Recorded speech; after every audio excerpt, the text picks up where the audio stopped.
Good evening. This is Akashvani Kohima. I'm Jonas Yantan with Evening News. The headlines. President Murmu says challenges of climate catastrophe, including rising temperatures and sea levels, should be immediately addressed. Nagaland Technical Education Department envisions to expand scope with a policy of consensus.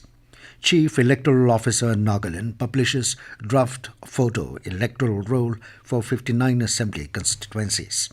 And Pungro Sub-Divisional Planning Board meeting approves several developmental proposals. Now the news in detail. President Draupadi Murmu has said that the challenges of climate catastrophe, including rising temperatures and sea levels, should be immediately addressed. Delivering the special address at the 8th convocation of the Indian Maritime University at Chennai, the president said that the coastal economy sustains over 4 million fishermen, and India is the second largest fish-producing nation in the world. She emphasized the need for the maritime sector to be agile, proactive, and swift in adaptation and mitigation of climate change, which risks disrupting livelihood, particularly among vulnerable coastal communities. The president pointed out that the country's maritime sector plays a vital role in its trade and economic growth, as 95% of the country's trade by volume and 65% of the trade by value is undertaken through maritime transport. The president gave away graduate and postgraduate degrees to 1,944 successful candidates. She also presented gold medals to the achievers. The 13th meeting of the State Council for Technical Education, SCTE, was held today at the Directorate of Technical Education, Kohima. Advisor for Transport and Technical Education, Temchen Menba, as the chairman of SCTE, emphasized the importance of technical education in Nagaland. He said the department currently operates 9 polytechnics and has a vision to expand its scope with a policy of consensus. During the meeting, several key topics were discussed, including possibility of increasing the intake for the civil engineering course at Government Polytechnic, Sidikema C. Jumukedima, from 30 to 60 seats. It also discussed on closure of all diploma-level programs at Kelhoshe Polytechnic, Atweza. The meeting decided to upgrade and convert diploma programs into degree programs if civil degree courses are approved. On formulation of a technical education policy in the state, it decided that a state-level committee will invite comments from all relevant departments to be presented to the government for final decision. The Chief Electoral Officer, CEO Nagaland, Vyasan R., has informed that a draft photo electoral roll for 59 Assembly constituencies in the state has been published by the respective electoral registration officers.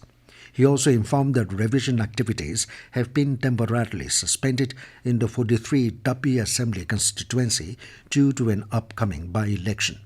The total number of electors in the draft roll for 2024, excluding Tapi AC, is 12,97,573, including 7,827 service electors. He said that it comprises of 6,51,041 male voters and 6,46,532 female electors. He said a period for filing claims and objections will be till 9th of December, while special camps will be held in all the polling stations on 3rd, 4th, 17th and 18th of next month for claims and objections. He said forms are available for download in the official websites of Election Commission of India and CEO Nagaland. Vyasan said online applications can also be submitted through voters.eci.gov.in or mobile app, Voter Helpline app, which is available for download in Google Play Store and Apple App Store.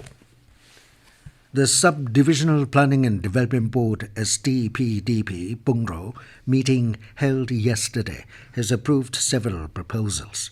It includes construction of an area GP's court at Kongsa headquarters, waiting shed at Assistant Command in VG office premises, multipurpose hall for Yimkyong Tribal Council, community health center, Subdivisional Horticulture Office re-survey of the proposed alignment from Tanamir to Longkimbong with the aim of creating a two-lane road with a hard shoulder from Mon connecting Longwa Pangsha, Choklangang, Tutang Konga to Avangkung in the state, and also alignment plan from Pungro Salome Moya under Priority 1 Phase 1. Advisor for Fire and Emergency Services, Home Guards and Civil Defense, Relief and Rehabilitation, as Kisomyu Yumchunga, also attended the meeting. This news comes to you from Akashvani, Kohima. You can also listen to this news bulletin live on News On Air app and YouTube channels AIR News Kohima and Akashvani Kohima program. In a joint effort between the Labour Department, Employees State Insurance Corporation (ESIC) and Employees Provident Fund Organization (EPFO), an awareness-cum-medical health camp was conducted at Chuchuimlang Senso Delongjem Fellowship Hall in Bentley Ward, Mukukchung. A presentation on the benefits of ESI and the role and responsibilities of employers in enrolling their employees was made by branch manager of ESIC office in Dimapur, Kangkung Mung Kuite. He explained that ESI is a social security health insurance scheme under the Ministry of Labour and Employment. Establishments were encouraged to register with the scheme promptly, and it was noted that registration can be done through the Shram Suvita portal. Presentation on the EPFO was given by Regional Provident Fund Commissioner Nagaland Rohit Singh. He emphasized the compulsory registration for organizations with 20 or more employees earning a monthly salary of 15,000 rupees or less.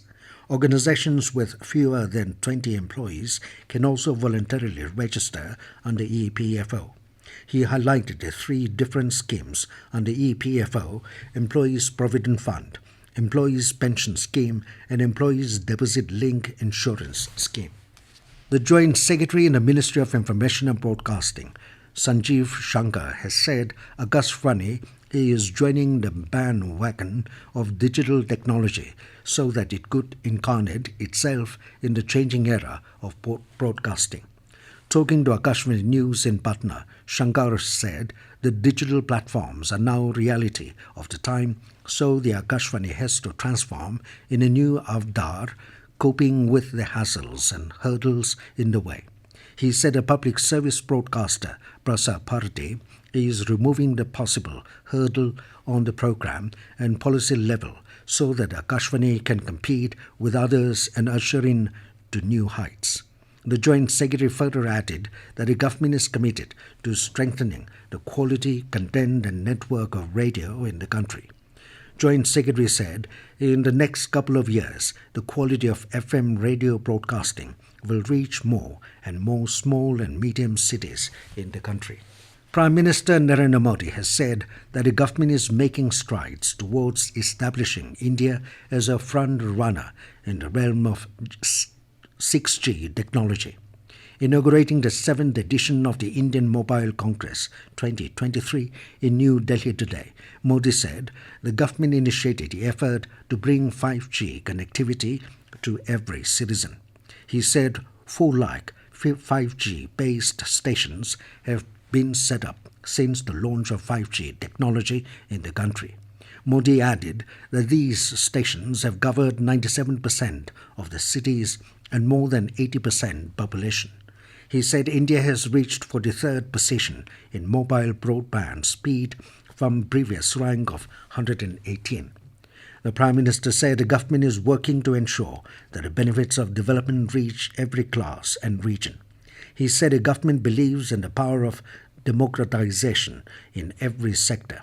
He said India's semiconductor mission is progressing with the aim of fulfilling not just its domestic demands but also the global requirements. And now 20 News, here are the main points again. President Murmu says challenges of climate catastrophe, including rising temperatures and sea levels, should be immediately addressed. Nagaland Technical Education Department envisions to expand scope with a policy of consensus. Chief Electoral Officer Nagaland publishes draft photo electoral roll for 59 Assembly Constituencies. And Pungro Sub-Divisional Planning Board meeting approves several developmental proposals. That is all we have in this evening news bulletin. Good night.